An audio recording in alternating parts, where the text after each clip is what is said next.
महाराष्ट्र में बाढ़ का प्रकोप जारी है। रत्नागिरी जिले के जगबुड़ी नदी में बाढ़ में 5 गाय फंस गई। बताया जा रहा है कि नदी में जानवरों के पास मगरमच्छ भी आ गया था। हालांकि एनडीआरएफ की टीम ने काफी देर की मेहनत के बाद रस्सियों के सहारे 4 गाय और एक बछड़े को सैलाब के बीच से सुरक्षित बचा लिया। रत्नागिरी में लगातार बारिश की वजह से जगबुड़ी और नारंगी दोनों नदियां खतरे के निशान से ऊपर बह रही हैं, जिससे निचले इलाकों में बाढ़ का खतरा मंडरा रहा है। नांदेड़ में अप्पाराव पेठ इलाके में बाढ़ की चपेट में आए 2 लोगों की मौत हो गई। एक बाइक सवार ने सैलाब को पार करने की कोशिश की थी, लेकिन वो पानी का तेज बहाव सह नहीं सका। दूसरे बुजुर्ग भी सैलाब के सितम का शिकार बन गए।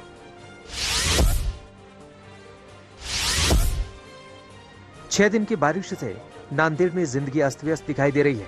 लगातार बारिश के बाद किनवट हाईवे पर भारी भरकम ट्रक सैलाब में फंस गया, जिसके बाद काफी मशक्कत के बाद ट्रक को निकाला जा सका। यहाँ खेतों में बारिश का पानी भरने से हजारों हेक्टेयर फसल बर्बाद हो गई। बारिश के बाद आए सैलाब में 2 लोग फंस गए, जिसके बाद एसडीआरएफ की टीम ने करीब 4 घंटे की कड़ी मशक्कत के बाद दोनों लोगों का रेस्क्यू कर लिया। महाराष्ट्र के चंद्रपुर इलाके में मध्य प्रदेश से हैदराबाद जा रही एक बस बाढ़ में फंस गई। बस ड्राइवर को यकीन था कि वो सैलाब को चीरते हुए निकल जाएगा, लेकिन ऐसा नहीं हो सका, जिससे 35 यात्रियों की जान पर बन आई।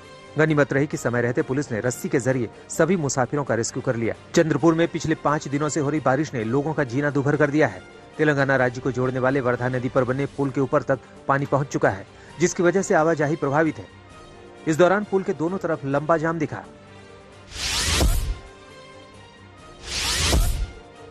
महाराष्ट्र के ठाणे में भी लगातार बारिश की वजह से जिंदगी बेहाल दिखी।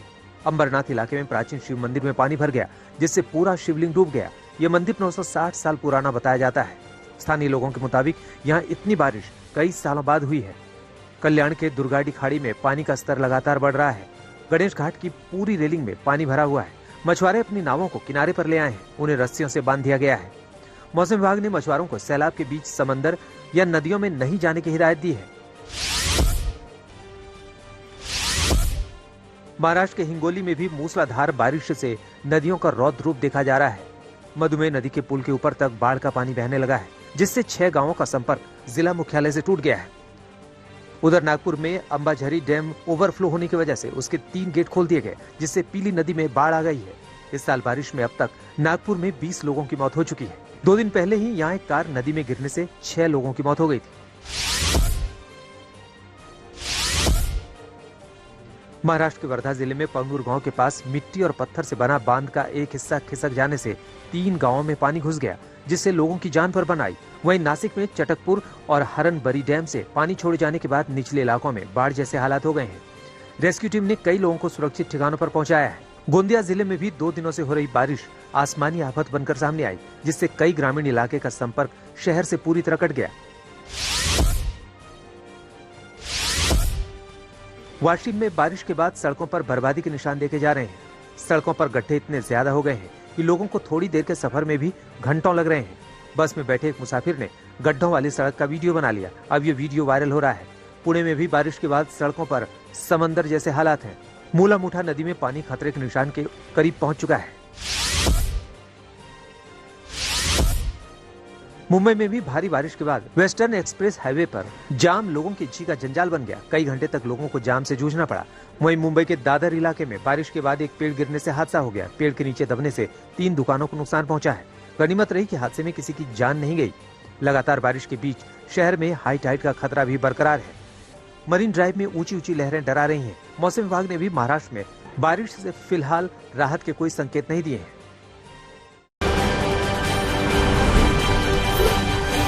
गुजरात में भी बारिश का प्रकोप जारी है। नवसारी में सबसे ज्यादा सैलाब का सितम देखा जा रहा है। यहाँ कई हाईवे बारिश ने बर्बाद कर दिए हैं।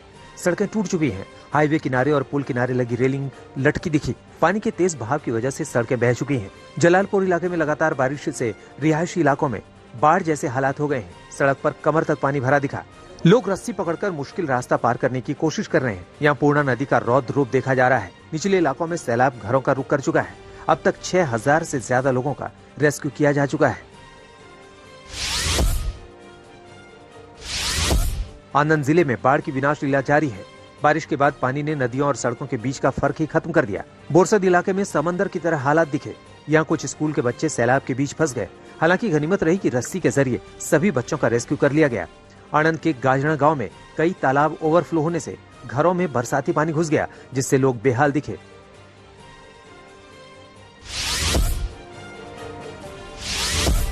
तापी में दोसवाड़ा डैम ओवरफ्लो हो गया। डैम लबालब होने से मिंडोला नदी में पानी लगातार बढ़ता जा रहा है। रामजी मंदिर के सामने से गुजरने वाला नदी पर बना पुल भी लोगों की आवाजाही के लिए बंद कर दिया गया है।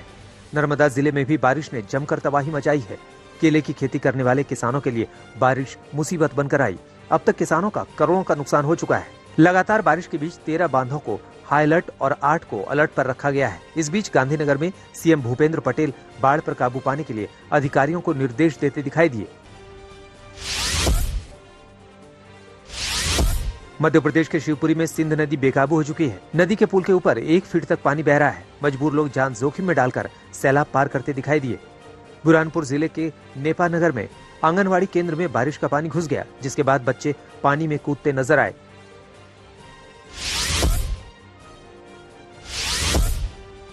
उत्तराखंड में भी बारिश के बाद कई इलाकों में लैंडस्लाइड हुई है और कई जगह भूस्खलन का खतरा मंडरा रहा है।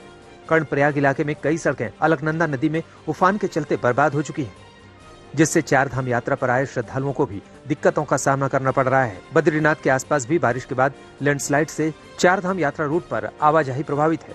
रुद्रप्रयाग और पौड़ी बॉर्डर पर बारिश ने जमकर तबाही मचाई। यहाँ करीब 80 मीटर सड़क पूरी तरह धंस गई।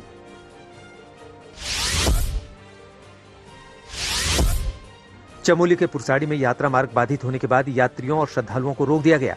कई इलाकों में लैंडस्लाइड होने के बाद अब वैकल्पिक मार्ग का इस्तेमाल हो रहा है और जहां जहां रास्तों में मलबा आ गया था उसे हटाया जा रहा है। कोटद्वार इलाके में भी लगातार बारिश के बाद काफी नुकसान हुआ है। यहां बारिश के बाद कई घर गिर गए।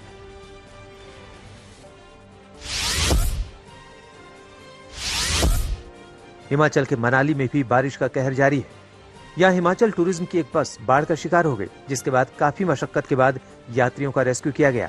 लगातार बारिश के बाद बस स्टैंड पर पूरा पानी भर गया। कई बसों के अंदर तक पानी जा पहुंचा, जिससे लोगों को काफी मुश्किल का सामना करना पड़ा। मुंबई की एक विशेष अदालत ने बॉलीवुड अभिनेता शाहरुख खान के बेटे आर्यन खान के हक में राहत भरा आदेश दिया है। स्पेशल एनडीपीएस कोर्ट ने कोर्ट रजिस्ट्री को यह आदेश दिया कि वो आर्यन को उनका पासपोर्ट वापस लौटा दे। कोर्ट के आदेश के मुताबिक ड्रग्स केस की जांच के दौरान जब्त हुआ आर्यन का पासपोर्ट अब उन्हें वापस कर दिया जाए।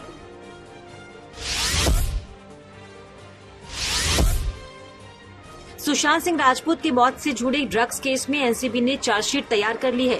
इसमें रिया और उनके भाई शौविक के अलावा 33 लोगों को आरोपी बनाया गया है। रिया पर उनके बॉयफ्रेंड रहे सुशांत के लिए ड्रग्स खरीदने के आरोप हैं।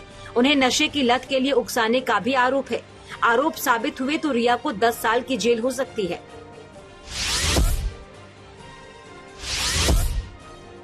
देश में 18 साल से ऊपर के सभी लोगों को कोरोना का बूस्टर डोज मुफ्त मिलेगा।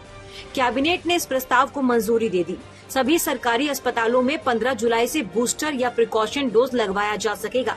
हालांकि फ्री डोज अगले 75 दिन के लिए ही उपलब्ध होंगे। अभी देश में कोरोना वैक्सीन का पहला और दूसरा डोज मुफ्त है, जबकि बूस्टर डोज के लिए भुगतान करना होता है।